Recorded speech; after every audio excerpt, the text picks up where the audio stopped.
आज हम अध्याय 3 मौलिक अधिकार एवं कर्तव्य का अध्ययन करेंगे। मौलिक अधिकार अर्थात मानव का अधिकार, मतलब हमारा जो अधिकार एवं हमारा जो कर्तव्य है वो, उसके बारे में आज हम अध्ययन करेंगे। तो देखिए, एक कक्षा में दो छात्र छात्राएं आपस में बहस कर रहे थे। एक का कहना था कि मैं रोज इसी जगह पर बैठती हूँ, आज भी यहीं पे बैठूंगी, परंतु दूसरे का भी यही कहना था कि मैं भी यहीं पर बैठूंगा, मुझे भी यहाँ बैठने का अधिकार है। ठीक उसी समय क्लास टीचर कक्षा में आई, दोनों विद्यार्थियों में बहस का कारण पूछा। दोनों की बातें सुनने के बाद उन्होंने कहा, सभी विद्यार्थियों को विद्यालय में शिक्षा प्राप्त करने का समान अधिकार है। किसी के लिए भी कक्षा में बैठने का कोई विशेष स्थान निश्चित नहीं किया गया है, इसलिए कोई भी विद्यार्थी कक्षा में कहीं भी बैठकर अध्ययन कर सकता है।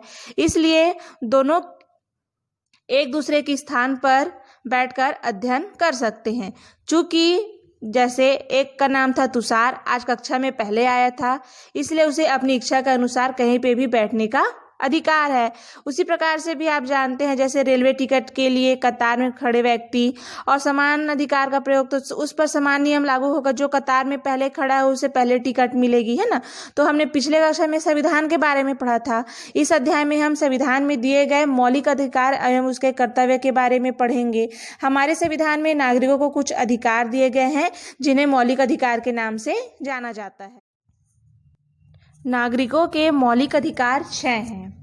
पहला है आपका समानता का अधिकार, दूसरा स्वतंत्रता का अधिकार, तीसरा शोषण के विरुद्ध अधिकार, चौथा संस्कृति और शिक्षा का अधिकार, पांचवा संवैधानिक उपचारों का अधिकार और छठवां है धार्मिक स्वतंत्रता का अधिकार। तो सबसे पहले हम देखते हैं समानता का अधिकार। समानता अर्थात समान। तो इस मौलिक अधिकार का अर्थ है देश के कानून के सामने सभी नागरिक समान हैं। जैसे कुछ समय पहले एक अधिकारी पर अपराध के संबंध में मुकदमा चला, जब तक मुकदमा अदालत में था उन्हें समान नागरिक की तरह अदालत में जाना पड़ता था। ऐसा नहीं होना चाहिए कि कोई भी अधिकारी या राजनीतिज्ञ अपने पद का प्रभाव दिखाकर अदालत को प्रभावित कर सके। संविधान में देश के सभी नागरिकों के लिए समता की बात कही गई, मतलब समानता की बात कही गई है। जैसे उदाहरण के लिए नौकरी में, चाहे वह सरकारी नौकरी हो या गैर सरकारी अर्थात प्राइवेट, व्यक्ति को जाति धर्म के आधार पर कोई यह नहीं कह सकता कि आप किसी जाति विशेष के लिए हैं इसलिए आपको नौकरी प्रदान नहीं की जाएगी। संविधान में छुआछूत को कानूनी रूप से अपराध घोषित किया गया है। किसी भी नागरिक को सार्वजनिक स्थानों जैसे अस्पताल, स्कूल, कॉलेज, मंदिर, दर्शनीय स्थल, इमारत, पर्यटन स्थल में प्रवेश एवं इस्तेमाल करने से नहीं रोका जा सकता। यहाँ समता से कौन से अधिकार पर चर्चा की गई, संविधान की उद्देशिका में समता के बारे में यहाँ पे कहा गया है। अब दूसरा देखते हैं हमारा स्वतंत्रता का अधिकार। तो देखिए, दो व्यक्तियों के स्वभाव, चरित्र एवं दृष्टिकोण में अंतर होता है, मतलब दो व्यक्तियों में कुछ न कुछ अंतर अवश्य होता है, अतः उनके क्रियाकलापों में भिन्नता होगी, मतलब अलग होगी। तो सभी व्यक्ति एक ही व्यवसाय व विचार में रुचि नहीं रख सकते, उन्हें इच्छानुसार मौके नहीं मिलते, अतः उन्हें अपने विचार, निवास, व्यापार व व्यवसाय की स्वतंत्रता संविधान में दी गई है। हमारे संविधान में व्यक्ति को गरिमापूर्ण जीवन जीने का अधिकार प्रदान किया गया है। उसे मनमाने ढंग से गिरफ्तार नहीं किया जा सकता। उस देश के कानून के अनुसार एक निश्चित प्रक्रिया के द्वारा ही किसी अपराध के लिए बंदी बनाया जा सकता है। किसी भी व्यक्ति को अपनी इच्छा के अनुसार कहीं भी आने जाने का एवं निवास करने का अधिकार है। जैसे छत्तीसगढ़ से अधिकांश व्यक्ति काम की तलाश में दूसरे राज्य में जाते हैं, उसी प्रकार दूसरे राज्यों से कई व्यक्ति छत्तीसगढ़ में आकर निवास करते हैं, अर्थात सभी को अपना स्वतंत्र अधिकार प्राप्त है। तीसरा हम देखते हैं शोषण के विरुद्ध अधिकार। शोषण का अर्थ है किसी व्यक्ति की मेहनत, उसकी मजदूरी का गलत फायदा उठाना और उसकी मेहनत की उचित मजदूरी न देना। हमारे समाज में कई प्रकार के शोषण दिखाई देते हैं, जैसे दिन भर कार्य करने के उपरांत औरत को पुरुष से कम मजदूरी दी जाती है। बड़े रेलवे स्टेशनों पर या बस स्टैंड के आसपास छोटे छोटे बच्चों को पढ़ने लिखने की उम्र में कूड़े बीनने के लिए बाध्य हैं, जिसके कारण वे तरह तरह की बीमारियों से शिकार हो जाते हैं। यह भी एक शोषण का एक रूप है। संविधान में यह भी उल्लेख है कि 14 वर्ष से कम उम्र के बच्चों से किसी कारखाने या खदान में कोई भी खतरे वाला कार्य नहीं कराया जा सकता। बीड़ी बनाना, फटाका बनाना, कालीन बुनना, बोझा ढोना आदि कार्यों में बच्चों को लगाने पर क्या है, प्रतिबंध है।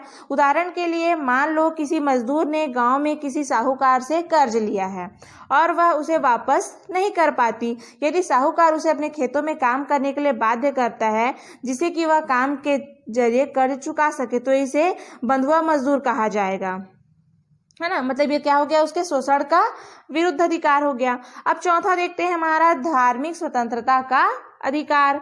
तो भारत में अनेक धर्मों के लोग निवास करते हैं, आप सभी जानते हैं। इन सभी धर्मों को अपनी पसंद से धर्म मानने और उनके रीति रिवाजों का पालन करने की पूर्ण स्वतंत्रता है।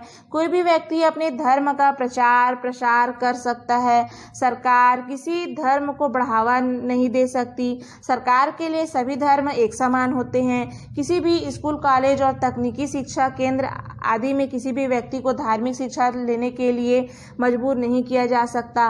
धार्मिक स्वतंत्रता का उपयोग करने के लिए भी कुछ सीमाएं निर्धारित की गई है ताकि लोग धर्म के नाम पर अमानवीय और रूढ़िवादी कार्य न करें।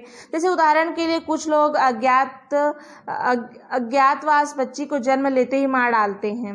मान लो कोई कहे कि उन्होंने बच्ची को इसलिए मार डाला क्योंकि वह उनके धार्मिक रिवाज का हिस्सा है, तो इसे स्वीकार नहीं किया जाएगा। धर्म के नाम पर बाल हत्या जैसा अपराध नहीं किया जा सकता। इसी प्रकार धार्मिक स्वतंत्रता के नाम पर सती प्रथा का पालन नहीं किया जा सकता। अब हमारा आता है पांचवा, शिक्षा एवं संस्कृति का अधिकार। तो देखिए, भारत में विभिन्न भाषाएं बोलने वाले धर्म एवं धर्म को मानने वाले लोग रहते हैं। अपनी अपनी संस्कृति, सबकी अपनी अपनी संस्कृति होती है, सबका अपना अपना रिवाज होता है। हमारा संविधान इन सबको अपनी संस्कृति, भाषा और लिपि को सुरक्षित रखने का अधिकार प्रदान करता है। संविधान में कहा गया है कि अल्पसंख्यक समूहों को अपने धर्म एवं भाषा के आधार पर स्कूल, कॉलेज और विश्वविद्यालय आदि स्थापित करने एवं संचालित करने की स्वतंत्रता है। इन संस्थाओं को शासन की शर्तें पूरी करने पर बिना किसी भेदभाव के शासन द्वारा अनुदान दिया जा सकता है। अल्पसंख्यक समूहों को आमतौर पर भाषा और धर्म के आधार पर तय किया जाता है। कोई अल्पसंख्यक है या नहीं, यह इस पर निर्भर करता है कि वो कहाँ रहता है। जैसे उदाहरण के लिए महाराष्ट्र में मराठी बोलने वाले लोग अल्पसंख्यक नहीं माने जाएंगे, लेकिन पश्चिम बंगाल में वे अल्पसंख्यक माने जाएंगे। अब हमारा आता है छठवां, संवैधानिक उपचारों का अधिकार। तो इस अधिकार के तहत प्रत्येक नागरिक के मौलिक अधिकार के हनन होने पर न्यायालय में जाने का अधिकार है। नागरिकों को प्राप्त यह मूल अधिकार सबसे अधिक महत्वपूर्ण है, क्योंकि इस अधिकार के अंतर्गत हमारे अन्य अधिकारों की क्या होती है, रक्षा होती है। यदि लोगों के मौलिक कर्तव्यों का हनन होता है तो उन्हें उच्च न्यायालय या सर्वोच्च न्यायालय में जाने का पूर्ण अधिकार है। यदि लोगों के किसी समूह के अधिकारों का उल्लंघन किया जाता है तो हर प्रभावित व्यक्ति को अलग से मुकदमा दायर करने की जरूरत नहीं है। कोई भी व्यक्ति या संस्था लोगों के इस समूह की तरफ से सरकार के खिलाफ मुकदमा दायर कर सकती है। इस प्रकार के मुकदमे को जनहित याचिका या लोकहित में मुकदमा कहा जाता है ना। अब देखिए, मान लो कि सरकार किसी नदी पर एक बांध बनाने का निर्णय करती है और मान लो यदि बांध बना तो करीब 50,000 लोगों के खेत या घर डूब जाएंगे, उनकी भूमि और आजीविका चली जाएगी, उनकी जीवन प्रणाली पर गंभीर असर होगा। यह उन लोगों के जीवन की स्वतंत्रता के मूल अधिकारों या देश के किसी भी भाग में बसने की स्वतंत्रता को और अपनी रुचि का कोई धंधा अपनाने की स्वतंत्रता का उल्लंघन है। ऐसी स्थिति में लोगों के मूल अधिकारों की रक्षा के लिए उच्चतम न्यायालय में मुकदमा दायर किया जा सकता है। 50,000 लोगों की तरफ से एक ही मुकदमा दायर किया जा सकता है। देखो, एक ही सत्र न्यायाधीश जैसे दुकालू नामक एक व्यक्ति के खिलाफ मुकदमा सुन रहे थे, तब उन्हें यह संदेश हुआ कि यह मानसिक बीमारी से क्या है, पीड़ित है, अतः इसे इलाज हेतु मानसिक चिकित्सालय में भेज दिया जाएगा। चिकित्सालय में 6 माह रहने के बाद अधीक्षक ने अदालत को सूचना दी कि इस आदमी की तबीयत ठीक हो गई है, परंतु न्यायाधीश ने उसे मुक्त करने के लिए जरूरी कदम नहीं उठाया। दुकालू को उस मानसिक चिकित्सा में 6 साल और रहना पड़ा। दुकालू के लिए एक संस्था में उच्च न्यायालय में जनहित याचिका दायर की। अदालत यह सिद्ध हुआ कि दुकालू की शारीरिक स्वतंत्रता का हनन हुआ है। उच्चतम न्यायालय में राज्य सरकार को यह आदेश दिया कि उसे उचित मुआवजा दे। साथ ही उच्चतम न्यायालय ने यह भी कहा कि मुआवजा दुकालू के जीवन के जीते हुए समय को नहीं लौटा सकते, तो उसने यातना के पिता हैं।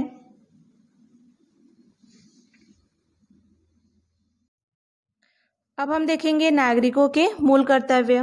तो जिस प्रकार हमारे मौलिक अधिकार हैं वैसे ही हमारे कर्तव्य भी हैं। हमारे आसपास रहने वाले लोगों के प्रति हमारी कुछ जिम्मेदारियां हैं। तो देखिए, अधिकारों को पाने के लिए हमें कुछ कर्तव्य निभाने पड़ते हैं। तो पहला हमारा मूल कर्तव्य है संविधान का पालन करें और आदर्शों, संस्थाओं, राष्ट्रध्वज एवं राष्ट्रगान का आदर करना। स्वतंत्रता के लिए हमारे राष्ट्रीय आंदोलन को प्रेरित करने वाले उच्च आदर्शों को हृदय से संजोए रखे और उसका पालन करना। भारत को प्रभुता, एकता और अखंडता की रक्षा करे और उसे अक्षुण्ण रखे। देश की रक्षा करे और आह्वान किए जाने पर राष्ट्र की सेवा करे। भारत के सभी लोगों में समरसता और समान भातृत्व की भावना का निर्माण करें, जो धर्म, भाषा या प्रदेश या वर्ग पर आधारित सभी भेदभाव से परे हो। ऐसी प्रथाओं का त्याग करें जो स्त्रियों के सम्मान के विरुद्ध हैं। हमारी सामाजिक संस्कृति की गौरवशाली परंपरा का महत्व समझें और उसका परीक्षण करें। प्राकृतिक पर्यावरण को, जिसके अंतर्गत क्या क्या आते हैं, वन, झील, नदी और जो वन्य जीव है उनकी भी रक्षा करें और उनका संवर्धन करें ताकि प्राणी मात्र के प्रति दया भाव रखें। वैज्ञानिक दृष्टिकोण, मानववाद और ज्ञानार्जन तथा सुधार की भावना का विकास करें। सार्वजनिक संपत्ति को सुरक्षित रखें और हिंसा से दूर रहे। व्यक्तिगत और सामूहिक गतिविधियों के सभी क्षेत्रों में उत्कर्ष की ओर बढ़ने का सतत प्रयास करें, जिससे राष्ट्र निरंतर बढ़ते हुए प्रयत्न और उपलब्धि की नई ऊंचाइयों को छू सके। फिर लास्ट हो जाएगा 6 से 14 वर्ष के बच्चों को शिक्षा प्राप्त करने के अवसर अभिभावकों द्वारा प्रदान करना। ये भी क्या है, हमारा मूल कर्तव्य।